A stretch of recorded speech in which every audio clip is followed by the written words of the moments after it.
जय श्री कृष्ण। श्रीमद् भागवत गीता प्रथम अध्याय श्लोक 3।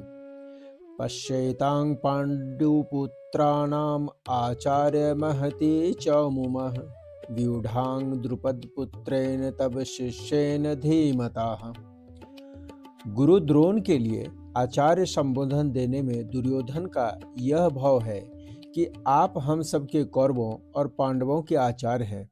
शस्त्र विद्या सिखाने वाले होने से आप सबके गुरु हैं, इसलिए आपके मन में किसी का पक्ष या आग्रह नहीं होना चाहिए।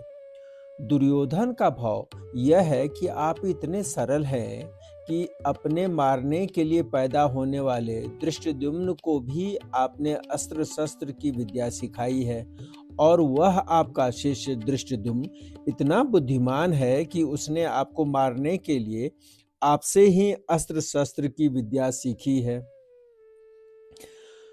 द्रुपद पुत्रेन, इसका तात्पर्य यह है कि आपको मारने के उद्देश्य को लेकर ही द्रुपद ने याज और उपयाज नामक ब्राह्मणों से यज्ञ कराया, जिससे धृष्टद्युम्न पैदा हुआ।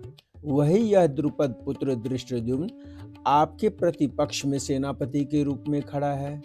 यद्यपि दुर्योधन यहाँ द्रुपद पुत्र के स्थान पर धृष्टद्युम्न भी कह सकता था, तथापि द्रोणाचार्य के साथ द्रुपद जो वैर रखता था, उस वैर भाव को याद दिलाने के लिए ही दुर्योधन यहाँ द्रुपद पुत्रेन शब्द कहते हैं, और वह यह भी बताते हैं कि अब वैर निकालने का इससे अच्छा मौका नहीं मिलेगा। द्रुपद पुत्र के द्वारा पांडवों की इस व्यूहाकार खड़ी हुई बड़ी भारी सेना को देखने के लिए बताते हैं कि जिन पांडवों पर आप स्नेह रखते हैं, उन्हीं पांडवों ने आपके प्रतिपक्ष में खास आपको मारने वाले द्रुपद पुत्र को सेनापति बनाकर व्यूह रचना करने का अधिकार किया है। अगर पांडव आपसे स्नेह रखते तो कम से कम आपको मारने वाले को तो अपनी सेना का मुख्य सेनापति नहीं बनाते, इतना अधिकार तो नहीं देते, परंतु सब कुछ जानते हुए भी उन्होंने उसी को सेनापति बनाया है। यद्यपि कौरवों की अपेक्षा पांडवों की सेना संख्या में कम थी, अर्थात कौरवों की सेना 11 अक्षौहिणी और एक अक्षौहिणी में 21,870 रथ होते हैं, 21,870 हाथी होते हैं, 65,610 घोड़े और 1,09,350 पैदल सैनिक होते हैं। कौरवों की सेना 11 अक्षौहिणी और पांडवों की सेना 7 अक्षौहिणी थी। तथापि दुर्योधन पांडवों की सेना को भारी बता रहा है। पांडवों की सेना को बड़ी भारी कहने में यह भाव है कि पांडवों की सेना ऐसे ढंग से व्यूहाकार खड़ी हुई थी, जिससे दुर्योधन को थोड़ी सेना भी बहुत बड़ी दिख रही थी, और पांडव सेना में सब के सब योद्धा एक मत के थे। इस एकता के कारण पांडवों की थोड़ी सेना भी बल में उत्साह में बड़ी मालूम दे रही थी। ऐसी सेना को दिखाकर दुर्योधन द्रोणाचार्य से यह कहता है कि युद्ध करते समय आप इस सेना को सामान्य और छोटी न समझे, आप विशेष बल लगाकर सावधानी से युद्ध करें। पांडवों का सेनापति है तो आपका शिष्य द्रुपद पुत्र ही, अतः उस पर विजय करना आपके लिए कौन सी बड़ी बात है।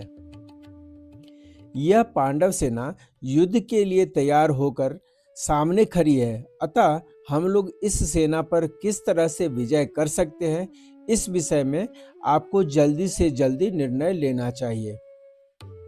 जय श्री कृष्ण। अब द्रोणाचार्य से पांडवों की सेना देखने के लिए प्रार्थना करके अब दुर्योधन उन्हें पांडव सेना के महारथियों को दिखाता है। अत्र शूरा महेश्वासा भीमार्जुन समायुधि युयुधानो विराटाश्च द्रुपदश्च महारथः दृष्टिकेतुश्च केतानः काशीराजश्च वीर्यवान् पुरोजित कुन्तिभोजश्च शव्यश्च नरपुंगवः युधामन्युश्च विक्रान्तः उत्तमौजाश्च वीर्यवान् सौभद्रो द्रौपद्याश्च सर्व एव महारथाः। जिनसे बाण चलाए जाते हैं, फेंके जाते हैं, उनका नाम श्वास अर्थात धनुष है। ऐसे बड़े बड़े श्वास धनुष जिनके पास है वे सभी महेश्वास हैं। तात्पर्य है कि बड़े धनुषों पर बाण चढ़ाने एवं प्रत्यंचा खींचने में बहुत बल लगता है। जोर से खींचकर छोड़ा गया बाण विशेष मार करता है। ऐसे बड़े बड़े धनुष पास में होने के कारण ये सभी बहुत बलवान और शूरवीर है। ये मामूली योद्धा नहीं है। युद्ध में ये भीम और अर्जुन के समान है, अर्थात बल में ये भीम के समान और अस्त्र शस्त्र की कला में ये अर्जुन के समान है। युयुधान ने अर्जुन से अस्त्र शस्त्र की विद्या सीखी थी, इसलिए भगवान श्री कृष्ण के द्वारा दुर्योधन को नारायणी सेना देने पर भी वह कृतज्ञ होकर अर्जुन के पक्ष में ही रहा, दुर्योधन के पक्ष में नहीं गया। द्रोणाचार्य के मन में अर्जुन के प्रति द्वेष भाव पैदा करने के लिए दुर्योधन महारथियों में सबसे पहले अर्जुन के शिष्य युयुधान का नाम लेता है। तात्पर्य है कि इस अर्जुन को तो देखिए, इसने आपसे ही अस्त्र शस्त्र चलाना सीखा है और आपने अर्जुन को यह वरदान भी दिया है कि संसार में तुम्हारे समान और कोई धनुर्धर न हो, ऐसा प्रयत्न करूंगा। इस तरह आपने तो अपने शिष्य अर्जुन पर इतना स्नेह रखा है, पर वह कृतज्ञ होकर आपके विपक्ष में लड़ने के लिए खड़ा है, जबकि अर्जुन का शिष्य युयुधान उसी के पक्ष में खड़ा है।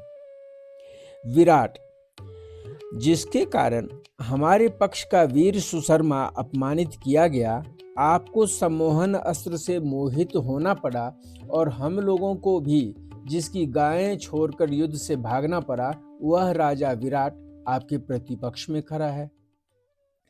राजा विराट के साथ द्रोणाचार्य का ऐसा कोई वैर भाव या द्वेष भाव नहीं था, परंतु दुर्योधन यह समझता है कि अगर युयुधान के बाद मैं द्रुपद का नाम लूं तो द्रोणाचार्य के मन में यह भाव आ सकता है कि दुर्योधन पांडवों के विरोध में मेरे को उकसाकर युद्ध के लिए विशेषता से प्रेरणा कर रहा है तथा मेरे मन में पांडवों के प्रति वैर भाव पैदा कर रहा है। इसलिए दुर्योधन द्रुपद के नाम से पहले विराट का नाम लेता है, जिससे द्रोणाचार्य मेरी चालाकी न समझ सके और विशेषता से युद्ध करे। द्रुपद, आपने तो द्रुपद को पहले ही मित्रता याद दिलाई, पर उसने सभा में यह कहकर आपका अपमान किया कि मैं राजा हूं और तुम भिक्षुक हो, अतः मेरी तुम्हारी मित्रता कैसी, तथा वैर भाव के कारण आपको मारने के लिए पुत्र भी पैदा किया। वही महारथी द्रुपद आपसे लड़ने के लिए विपक्ष में खड़ा है। दृष्टकेतु, यह दृष्टकेतु कितना मूर्ख है कि जिसके पिता शिशुपाल को कृष्ण ने भरी सभा में चक्र से मार डाला था, उसी कृष्ण के पक्ष में यह लड़ने के लिए खड़ा है। सब यादव सेना तो हमारी ओर से लड़ने के लिए तैयार है और यह यादव चेकितान पांडवों की सेना में खड़ा है। काशीराज बड़ा ही सूरवीर और महारथी है, यह भी पांडवों की सेना में खड़ा है, इसलिए आप सावधानी से युद्ध करना, क्योंकि यह बड़ा पराक्रमी है। पुरुजित कुंती भोज, यद्यपि पुरुजित और कुंती भोज ये दोनों कुंती के भाई होने से हमारे और पांडवों के मामा हैं, तथापि इनके मन में पक्षपात होने के कारण ये हमारे विपक्ष में युद्ध करने के लिए खड़े हैं। शैब्य, यह शैब्य युधिष्ठिर का ससुर, यह मनुष्यों में श्रेष्ठ और बहुत बलवान है। परिवार के नाते यह भी हमारा संबंधी है, परंतु यह पांडवों के ही पक्ष में खड़ा है। युधामन्यु, विक्रांत, उत्तमौजा, पांचाल देश के बड़े बलवान और वीर योद्धा युधामन्यु तथा उत्तमौजा मेरे वैरी अर्जुन के रथ के पहियों की रक्षा में नियुक्त किए गए हैं, आप इनकी ओर भी नजर रखना। सौभद्र, यह कृष्ण की बहन सुभद्रा का पुत्र अभिमन्यु है, यह बहुत सूरवीर है, इसने गर्भ में ही चक्रव्यूह भेदन की विद्या सीखी है, अतः चक्रव्यूह रचना के समय आप इसका ख्याल रखें। द्रौपदेय, युधिष्ठिर, भीम, अर्जुन, नकुल और सहदेव, इन पांचों के द्वारा द्रौपदी के गर्भ से क्रमशः प्रतिविंध्य, सुतसोम, श्रुतकर्मा, शतानीक और श्रुतसेन पैदा हुए हैं। इन पांचों को आप देख लीजिए। द्रौपदी ने भरी सभा में मेरी हंसी उड़ाकर मेरे हृदय को जलाया है। उसी के इन पांचों पुत्रों को युद्ध में मारकर आप उसका बदला चुकाएं। ये सब के सब जिनके नाम बताए हैं, ये सब महारथी हैं जो शास्त्र और शस्त्र विद्या दोनों में प्रवीण हैं और युद्ध में अकेले ही एक साथ 10,000 धनुर्धारी योद्धाओं का संचालन कर सकता है। उस वीर पुरुष को महारथी कहते हैं। ऐसे बहुत से महारथी पांडव सेना में खड़े हैं। द्रोणाचार्य के मन में पांडवों के प्रति द्वेष पैदा करने और युद्ध के लिए जोश दिलाने के लिए दुर्योधन ने पांडव सेना की विशेषता बताई। दुर्योधन के मन में विचार आया कि द्रोणाचार्य पांडवों के पक्षपाती हैं ही, अतः वे पांडव सेना की महत्ता सुनकर मेरे को यह कह सकते हैं कि जब पांडवों की सेना में इतनी विशेषता है तो उनके साथ तू संधि क्यों नहीं कर लेता। ऐसा विचार आते ही दुर्योधन अब बताते हैं और अपनी सेना का विशेषता बतलाते हैं। जय श्री कृष्ण। अस्माकं तु विशिष्टा ये तानि बोध द्विजोत्तमः नायका माम सैन्यश्च संज्ञार्थता ब्रवीमिते।